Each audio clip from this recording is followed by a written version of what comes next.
20 de diciembre de 1968. Era una fría noche en California, Estados Unidos. Betty Lou Jensen, de 16 años, y David Faraday, de 17, habían salido de un concierto navideño y buscaron un lugar tranquilo para aparcar en la ciudad de Lake Herman Road, para tener un momento a solas.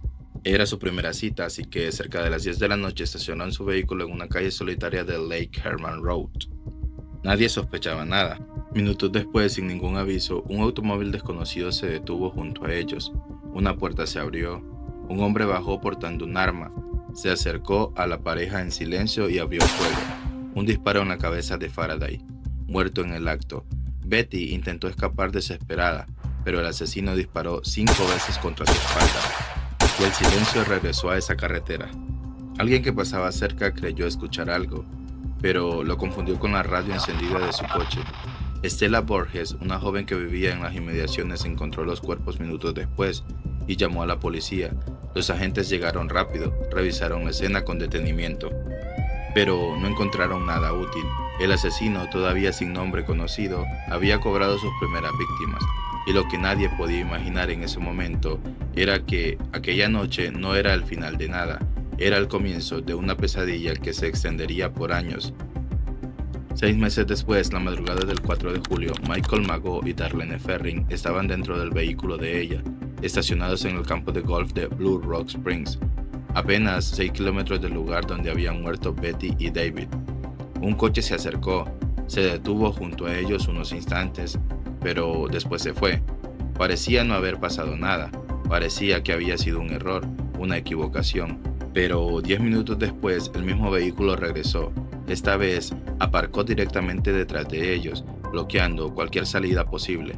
Un hombre descendió lentamente con una linterna en la mano y un arma calibre 9 milímetros en la otra. Caminó hacia el coche sin prisa, los encandiló con la luz y disparó a sangre fría contra los dos. Luego se marchó caminando, sin correr, sin alterarse. Darlene fue declarada muerta en el hospital. Michael sobrevivió milagrosamente a pesar de los impactos recibidos en el cuello, el pecho y el rostro. Fue el primer testigo vivo que había mirado a los ojos de ese hombre. Y a las 12:40 de la madrugada del 5 de julio, mientras la policía todavía procesaba la escena, sonó el teléfono en el departamento policial de Vallejo. Una voz masculina, tranquila, sin ningún rastro de emoción, diciendo: «Quiero informar de un doble asesinato». Pero la voz fue más lejos. Conectó ese crimen con los de Betty y David ocurridos 6 meses antes. Se atribuyó ambos casos en una sola llamada. La rastrearon hasta una cabina telefónica a escasos metros de las instalaciones del sheriff y del domicilio de Darlene. Cuando los agentes llegaron, solo encontraron el teléfono colgando. Los detectives John Lynch y Ed Runch tomaron el caso, investigaron y revisaron cada pista disponible, y no llegaron a ningún lugar. El asesino atacaba por segunda vez, demostrando una astucia y una capacidad de invisibilidad que la policía no había visto nunca. Había comenzado el juego del gato y el ratón que durante años mantendría en zozobro a todo un estado. El 1 de agosto de 1969 llegaron 3 cartas a las redacciones del Vallejo Times Herald, el San Francisco Chronicle y el San Francisco Examiner. Cartas escritas por el propio asesino. En ellas reconocía los crímenes y adjuntaba algo que nadie esperaba: un criptograma, 408 caracteres cifrados que escondían un mensaje oculto. Junto a él, un símbolo que muy pronto se volvería inconfundible: un círculo atravesado por una cruz, similar a la mirada de un arma, y junto a él la firma del Zodíaco. El Zodíaco exigía que se publicaran los criptogramas, o esa misma semana mataría a 12 personas más. Así que los periódicos publicaron el criptograma, y una semana después el enigma fue descifrado, y lo que decía perturbó a todo aquel que lo leyó. El texto era el siguiente: «Me complace matar personas porque es mucho más satisfactorio que cazar animales en los bosques. El ser humano es la criatura más peligrosa de todas. Eliminar a alguien es la experiencia más intensa que existe. Lo mejor es que al morir resucitaré en el paraíso y todos aquellos a quienes he eliminado serán mis sirvientes. No revelaré mi identidad porque intentarán interrumpir mi colección de esclavos para mi existencia en el más allá». 3 días después llegó otra carta al San Francisco Examiner. Comenzaba con una sola frase: «Estimado editor, este es el Zodíaco. Había nacido el nombre y junto al nombre una leyenda que ningún periódico, ningún investigador y ningún ciudadano en California podría ignorar. Las cartas del zodiaco comenzaban a decorar portadas. El estado entero vivía pendiente de cada sobre que llegaba a cada redacción. Al final del criptograma descifrado quedaron unas letras que nunca pudieron ser interpretadas. Décadas de intentos, cero respuestas. 27 de septiembre de 1969, Lago Berryessa, Condado de Napa. Brian Hartnell y Cecilia Shepard merendaban tranquilamente a orillas del lago, cuando vieron aproximarse a una figura desde los árboles. Un hombre vestido completamente de negro, con una capucha que le cubría el rostro entero, 2 agujeros para los ojos y gafas oscuras encima. El pecho bordado de blanco, el símbolo que ya todos conocían, el círculo con la cruz. Habló con calma, dijo ser un fugitivo que necesitaba el vehículo de Brian para cruzar la frontera con México. Les entregó cuerdas y les ordenó que se ataran, luego sacó un cuchillo y los apuñaló a los dos. Abandonó los cuerpos en el suelo, caminó hasta el automóvil de Brian y en la puerta del automóvil, con un rotulador, escribió fechas, lugares, métodos y una firma grabada en el metal, como si quisiera que nadie olvidara que él había estado allí. Esa tarde llamó a la policía desde una cabina pública, dio la ubicación exacta y cerró con 3 palabras: yo lo hice. Los agentes encontraron huellas frescas en el auricular. No coincidían con ningún sospechoso. Brian sobrevivió. Cecilia cayó en un coma del que nunca despertó y 2 días después murió. El zodiaco volvía a escapar, esta vez disfrazado, esta vez a plena luz del día. Un mes después, la noche del 11 de octubre en las calles de San Francisco, Paul Steen, taxista de 29 años, recogió a un pasajero. Destino: Presidio Heights. Al llegar, el pasajero sacó una pistola 9 mm desde el asiento trasero y disparó a Paul en la cabeza. Muerte instantánea. Pero el asesino no huyó. Registró los bolsillos de Steen, tomó su cartera y sus llaves y luego hizo algo que ningún investigador olvidaría. Cortó un trozo de la camisa del taxista y se lo guardó, como si fuera un trofeo. Limpió todo metódicamente, el interior del vehículo con un trapo, sin prisa. Volante, puertas, salpicadero. Unos jóvenes lo observaron desde una ventana y llamaron al 911. La policía respondió de inmediato y entonces ocurrió algo extraño, que perseguiría al departamento de San Francisco para siempre. El oficial Don Fouke, que iba en camino hacia las escenas del crimen, ve a un hombre caminando tranquilamente por las calles de San Francisco. El hombre encajaba perfectamente. Era blanco, robusto, pelo corto, ropa oscura. Lo observó unos segundos, el hombre lo miró brevemente y siguió caminando sin alterar el paso. Pero por radio se transmitió una descripción equivocada. El sujeto es de tez oscura. El oficial Don Fouke no lo detuvo. 30 segundos después llegó a la corrección por radio. Sujeto de tez clara.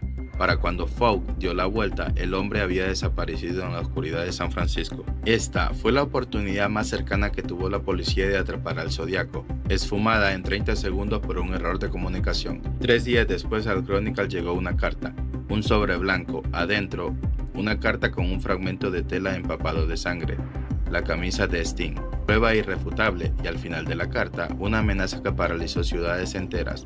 El mensaje era el siguiente: los niños de las escuelas son objetivos perfectos. Destruiré un autobús escolar. Solo disparo la llanta delantera y elimino a los niños cuando salgan.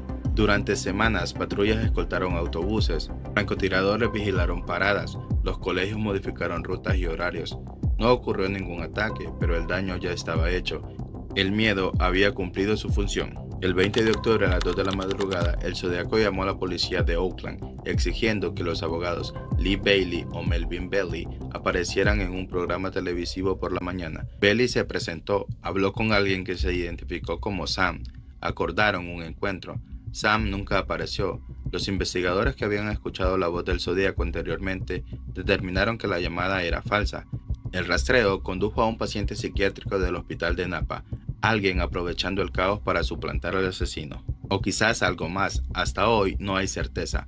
El 8 y 9 de noviembre llegaron 2 nuevas comunicaciones. La primera contenía un criptograma que resistió todo intento de solución durante más de medio siglo, hasta el 5 de diciembre de 2020, cuando un equipo de analistas internacionales lo descifró. El mensaje era el siguiente: espero que estén disfrutando intentando atraparme. No le temo a la cámara de gas porque me enviará al paraíso antes de tiempo. Cuento con suficientes esclavos trabajando para mí. Sé que mi próxima existencia será placentera en el paraíso de los muertos. La segunda carta describió una conversación con dos policías que supuestamente lo interceptaron tras el asesinato de Sting y lo dejaron marchar, una afirmación que contradecía totalmente la versión del oficial. Esta era una mentira calculada o una verdad que nadie quería admitir. 22 de marzo de 1970, Kathleen Jones, embarazada de 7 meses, conducía de noche con su hija de 10 meses en el asiento de al lado. De repente, un vehículo comenzó a seguirla. Luces, bocina, insistencia. Kathleen detuvo el coche. Un hombre se bajó y le señaló que una rueda trasera estaba floja y se ofreció a ajustarla. Lo que Kathleen no sabía es que ese hombre había hecho exactamente lo contrario, la había aflojado. Kathleen arrancó el coche, la rueda se desprendió por completo. El mismo hombre se ofreció entonces a llevarla a la gasolinera más cercana. Estaba sola, era de noche y estaba con un bebé. Ella aceptó. El hombre no paró en ninguna gasolinera, kilómetros de carreteras oscuras y solitarias en completo silencio, hasta que dijo tranquilamente que iba a arrojar a su hija por la ventana. En un cruce rural, el vehículo frenó un instante. Kathleen saltó con la niña en brazos y corrió hacia el campo. Se ocultó entre la maleza. El hombre la buscó con una linterna, pero un camión que pasaba por el lugar lo interrumpió. El hombre subió a su coche y desapareció. En la comisaría de Patterson, Kathleen reconoció el retrato del asesino colgado en la pared. Era el mismo hombre. El vehículo del agresor fue hallado horas después, quemado hasta los cimientos. Las cartas siguieron llegando durante meses. Amenazas de bombas, esquemas de explosivos, advertencias sobre escuelas y edificios públicos. El Zodiaco calculaba cada palabra para mantener encendido el terror. En una de ellas escribió simplemente: "Mi nombre es", seguido de símbolos sin descifrar. Otro juego, otra burla. La gente salía a la calle con miedo. Las portadas de los diarios se llenaban con los mensajes.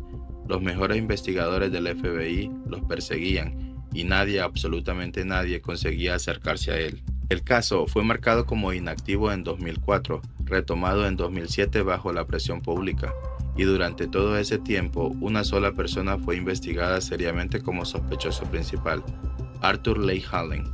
En junio de 1971, un conocido lo denunció ante la policía de San Francisco. Durante el interrogatorio, Allen mencionó voluntariamente, sin que nadie se lo pidiera, que los cuchillos ensangrentados hallados en su vehículo el día del ataque en el lago Berreiza los había usado para matar pollos. Eso encendió todas las alarmas. Fue investigado en 3 ocasiones más, la última el 28 de agosto de 1992. 2 días después de su muerte. Su letra no coincidía con la del Zodiaco, sus huellas tampoco. El ADN extraído de los sobres lo excluyó definitivamente. 8 sospechosos en total, a lo largo de los años, todos descartados. La policía sin respuestas. El caso parecía destinado a permanecer abierto para siempre, hasta que el 5 de octubre de 2021, un grupo de investigadores y periodistas independientes conocidos como Case Breakers anunció que habían encontrado al Zodiaco. Su nombre era Gary Francis Post, nacido en 1938 en Groveland, California, en el seno de una familia cristiana y humilde. Estudió en la universidad local, donde participaba en actividades de pintura y dibujo. A temprana edad se incorporó a las fuerzas aéreas. En los años 70 contrajo matrimonio, tuvo un hijo y comenzó a exhibir violencia doméstica que sus allegados describirían años después, con palabras que resultaban difíciles de escuchar. Trabajó en una base de radares de Groenlandia, instruyó a reclutas sobre la fabricación de artefactos explosivos tubulares. Décadas después de dejar el ejército, trabajó como pintor y en 2016 fue arrestado por empujar a su esposa por las escaleras. Quedó registrado en el FBI como sospechoso del Zodiaco, pero su ADN nunca fue procesado correctamente, un error según las autoridades. Gary Francis Post murió el 23 de agosto de 2018 en su domicilio de Manteca, California. Su muerte fue a causa de una infección descontrolada.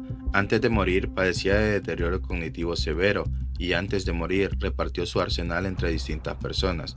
Los Case Breakers señalaron una cicatriz profunda en su frente, exactamente donde varios testigos describieron una marca característica en el rostro del Zodiaco. Señalaron coincidencias en las cartas. Si se eliminaban las letras de su nombre, presentaron el testimonio de un exalumno que afirmaba que Post hablaba de cazar personas como si fuera algo cotidiano. Mostraron armas halladas cerca de su domicilio. compatibles con los calibres utilizados por el asesino. Un análisis de ADN posterior arrojó una coincidencia significativa con las cartas del zodiaco. El mundo entero habló de eso durante días. El FBI no confirmó nada, ni una sola palabra. Solo dijeron que el caso seguía abierto. Los eventos del zodiaco inspiraron producciones que trascendieron el ámbito del crimen. Harry el Sucio, El Exorcista Mount, El Bin Din e Isaac, una de las películas llamadas simplemente Zodiac, que construye el caso con una fidelidad perturbadora y que te recomiendo ver antes de seguir investigando sobre este asunto. Pero de todas las cartas que envió ese asesino a lo largo de los años, hay una que resulta especialmente inquietante, aquella en que declaró haber eliminado a más de 37 personas, aunque oficialmente solo se le reconocen 5 víctimas confirmadas. ¿Quiénes son los demás? Esa pregunta sigue sin tener respuestas, y quizás lo más perturbador de todo este caso no sea lo que ocurrió, sino lo que nunca pudo explicarse, porque en 2016, cuando la policía tuvo a Post detenido, nadie procesó su ADN correctamente. ¿Por qué 2 oficiales se cruzaron cara a cara con el asesino aquella noche en San Francisco y lo dejaron seguir su camino? No sé si hubo errores genuinos o algo más deliberado detrás de todo ello. Era un hombre que tenía vínculos en las Fuerzas Armadas, con contactos en estructuras de poder, un país donde el ejército y el gobierno cuidan mucho lo que el mundo ve de ellos. Quizás Gary Francis Post fue el zodiaco, quizás no, pero después de más de 50 años con toda la tecnología disponible, con nombres sobre la mesa y pruebas sin procesar, el caso del zodiaco sigue siendo oficialmente un misterio sin resolver. ¿Por qué el FBI no da el caso por terminado? Porque si Gary Francis Post ya falleció, nadie dice nada. ¿Qué sentido tiene ocultarlo? Eso dice mucho más de lo que cualquier carta cifrada podría revelar. Es como si aún estuviera allí afuera, mirando, observando y sonriendo desde las sombras, sabiendo que incluso ahora seguimos intentando descifrar quién es. Si el video te ha gustado, te pido que por favor te suscribas a mi canal, así nos ayudas a seguir trayéndote historias como estas. Un saludo y hasta la próxima.